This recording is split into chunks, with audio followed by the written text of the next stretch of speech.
Ngayong mas napapadalas pa ang pag-ulan, maiging alamin natin ang magiging lagay ng panahon sa mga susunod na oras at araw.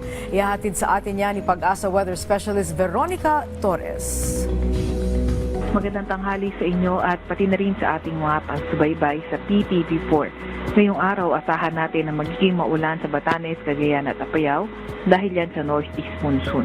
Shearline naman ang magpapaulan sa Isabela at Aurora at ITCZ maulan pa rin sa may Zamboanga Peninsula, Sultan Kudarat, Sarangani, Basilan, Sulu at Tawi-Tawi.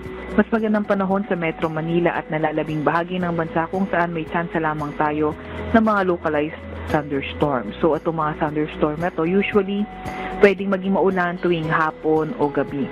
Pwede itong magtagal as short as 10 minutes and as long as 3 hours during severe cases.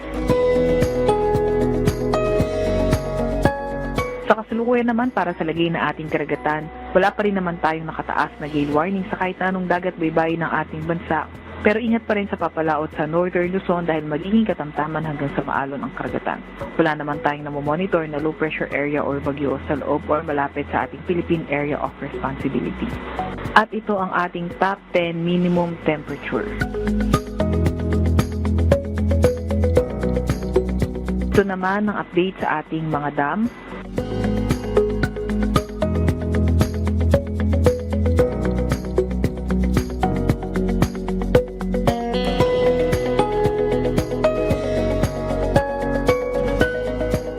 At yan nga muna ang pinakahuli sa lagay na ating panahon mula sa Weather Forecasting Center ng Pag-asa, Veronica Torres. Maraming salamat, Pag-asa Weather Specialist Veronica Torres.